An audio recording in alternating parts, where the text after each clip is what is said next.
ബീഹാർ തെരഞ്ഞെടുപ്പ് അടുത്തിരിക്കെ രാജ്യത്ത് ജാതി സെൻസസ് നടത്താൻ കേന്ദ്ര സർക്കാരിന്റെ തീരുമാനം വരികയാണ്. മാത്രമല്ല, പ്രതിപക്ഷത്തിന്റെ ഏറെ നാളത്തെ പോരാട്ടങ്ങളുടെ വലിയ വിജയമായും ഇത് വിലയിരുത്തപ്പെടും.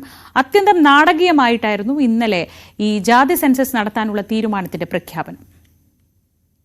ബീഹാർ തെരഞ്ഞെടുപ്പ് പടിവാതിക്കൽ നിൽക്കെ അടുത്ത സെൻസസിനൊപ്പം ജാതി സെൻസസും നടത്തുന്നതിന് ബിജെപിക്ക് മേൽ സമ്മർദ്ദമേറിയതാണ് കേന്ദ്ര സർക്കാരിന്റെ ഈ അപ്രതീക്ഷിത പ്രഖ്യാപനത്തിന് പിന്നിൽ.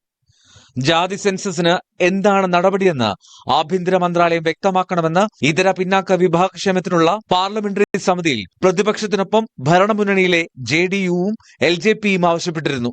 2021 സെൻസസിനൊപ്പം ജാതി സെൻസസും നടത്തുമെന്നാണ് സർക്കാർ നേരത്തെ പറഞ്ഞിരുന്നതെങ്കിലും പിന്നീട് പിന്മാറി. OBC ഉപസംവരണത്തിന് ജസ്റ്റിസ് രോഹിണി കമ്മീഷൻ നൽകിയ റിപ്പോർട്ട് പുറത്തുവിടാനും സർക്കാർ തയ്യാറായിരുന്നില്ല. ഉപാധിയോടെ ജാതി സെൻസസിനെ അനുകൂലിക്കുന്ന നിലപാടിലേക്ക് RSS എത്തിയിരുന്നു. സെൻസസ് രാഷ്ട്രീയ തെരഞ്ഞെടുപ്പ് ആവശ്യങ്ങൾക്ക് ഉപയോഗിക്കാൻ പാടില്ല എന്നായിരുന്നു ഉപാധി. RSS നിലപാട് പ്രഖ്യാപിച്ചതോടെ രാഷ്ട്രീയ തീരുമാനമെടുക്കേണ്ടത് BJPയിലേക്ക് വന്നുചേർന്നു. ജാതി സെൻസസ് പ്രഖ്യാപിച്ചെങ്കിലും ഇപ്പോഴത്തെ സ്ഥിതിയിൽ അതിന്റെ ക്രെഡിറ്റ് പ്രതിപക്ഷം കൊണ്ടുപോകുമെന്ന സ്ഥിതിയും BJP ഭയക്കുന്നുണ്ട്. ജാതി സെൻസസ് നടത്തിയാലും വിവരങ്ങൾ പുറത്തുവിടാൻ പാടില്ല എന്നാണ് RSS നിലപാടെന്ന വിലയിരുത്തലുണ്ട്. വിവരങ്ങൾ പരസ്യപ്പെടുത്താതിരുന്നാൽ അതിനെതിരെ പ്രക്ഷോഭമുണ്ടാകുമെന്ന ആശങ്ക BJPക്കുണ്ട്. വിവരങ്ങൾ രഹസ്യമാക്കുന്നതിനെ ബീഹാറിൽ നിന്നുള്ള സഖ്യകക്ഷികൾ അനുകൂലിക്കാനുള്ള സാധ്യതയും BJP കാണുന്നില്ല. എന്നാൽ പ്രത്യേകമായി ജാതി സെൻസസ് നടപ്പാക്കില്ല, മറിച്ച് പൊതു സെൻസസിനൊപ്പം തന്നെ ജാതി കണക്കെടുപ്പ് നടത്താനാണ് തീരുമാനം. Under the leadership of our Prime Minister Shri Narendra Modi ji, the Cabinet Committee of Political Affairs has decided today, that is 30th April 2025, that caste enumeration should be included in the forthcoming census. This demonstrates that a government is committed to the values and interests of a society and country.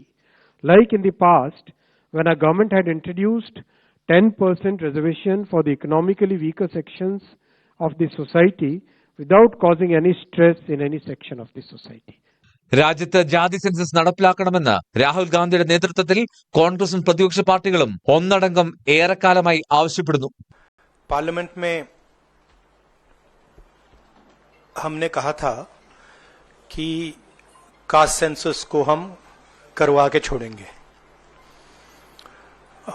और हमने ये भी कहा था कि 50% की जो cap है, जो आर्टिफिशियल दीवार लगा रखी है, उसको भी हम तोड़ के हटाएंगे. पता नहीं क्या हुआ, सडनली 11 साल बाद नरेंद्र मोदी जी कहते थे कि सिर्फ 4 जाते हैं. सडनली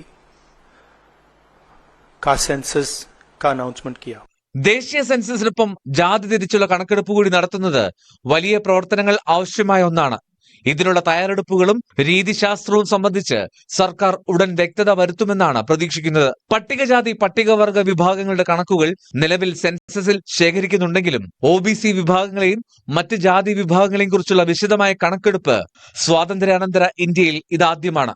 ഈ തീരുമാനം ഔദ്യോഗികമായി പ്രഖ്യാപിക്കപ്പെടുന്നതോടെ അത് ഇന്ത്യൻ രാഷ്ട്രീയത്തിലും സാമൂഹിക മണ്ഡലത്തിലും വലിയ ചലനങ്ങൾ സൃഷ്ടിക്കും.